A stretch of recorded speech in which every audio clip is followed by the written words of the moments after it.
আসসালামু আলাইকুম, আপনারা দেখছেন অ্যান্ড্রয়েড সাথে আছি আমি তাওহিদ মনোয়ার। তো আজকের এই ভিডিওটিতে আমি আপনাদেরকে দেখাবো যে কিভাবে আপনি অন্যের মোবাইলে সমস্ত কন্টাক্ট নিজের মোবাইলে নিয়ে আসবেন এক ক্লিকের মাধ্যমে।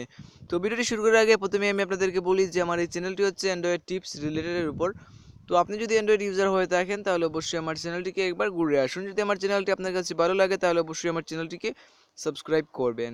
তো অন্যের মোবাইলের কন্ট্যাক্টগুলো নিজের মোবাইলে নিয়ে আসতে হলে প্রথমে আপনাকে যেটি করতে হবে যে আপনি যার মোবাইল থেকে কন্ট্যাক্ট আনতে চান জাস্ট তার মোবাইলে ঢুকবেন, ঢুকার পর প্লে স্টোরে যাবেন, প্লে স্টোরে যাওয়ার পর একটি অ্যাপ ইনস্টল করতে হবে। এই অ্যাপটির নাম হচ্ছে সুপার ব্যাকআপ। তো এই অ্যাপটি ডাউনলোড লিঙ্ক আমি ডিসক্রিপশনে দিয়ে রাখবো, আপনি চাইলে সেখান থেকেও অ্যাপটিকে ডাউনলোড করতে পারবেন। তো অ্যাপটি ডাউনলোড করার পর জাস্ট আপনারা অ্যাপটি ওপেন করবেন। অ্যাপটি ওপেন করার পর এখানে দেখবেন কন্ট্যাক্টস লেখা আছে, জাস্ট আপনি কন্ট্যাক্টসের উপর ক্লিক করবেন।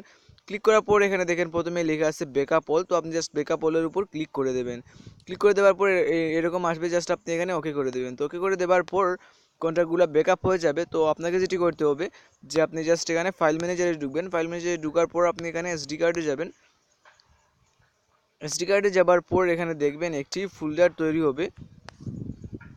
এই ফোল্ডারটির নাম হচ্ছে SMS কন্ট্যাক্ট ব্যাকআপ। এইভাবে একটি ফোল্ডার তৈরি হবে, জাস্ট আপনি সেই ফোল্ডারটিতে ওপেন করবেন। ওপেন করার পর দেখবেন এখানে কন্ট্যাক্ট নামের আরেকটি ফোল্ডার আছে, জাস্ট আপনি সেটি ওপেন করবেন। ওপেন করার পর দেখবেন এখানে একটি ফাইল আছে, জাস্ট আপনি সেটি ক্লিক করে সেন্ডে ক্লিক করে সেটি আপনি আপনার মোবাইলে নিয়ে যাবেন। আপনি এখানে শেয়ার ইটের মাধ্যমে নিতে পারবেন, SMS MMS হোয়াটসঅ্যাপ এবার ব্লুটুথের মাধ্যমে আপনি নিতে পারবেন।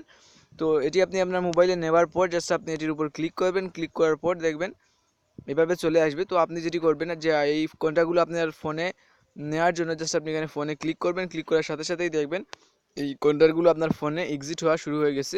তো এভাবেই আপনি অতি সহজেই যে কারো মোবাইলের কন্ট্যাক্টগুলো আপনার নিজের মোবাইলে নিয়ে আসতে পারবেন। তো এই ছিল আজকের আমার টিউটোরিয়াল ভিডিওটি, আশা করি আপনাদের কাছে অনেক ভালো লাগছে। যদি আমার ভিডিওগুলো আপনাদের কাছে ভালো লাগে তাহলে অবশ্যই আমার চ্যানেলটিকে সাবস্ক্রাইব করবেন। আর ভিডিওটি দেখার জন্য ধন্যবাদ।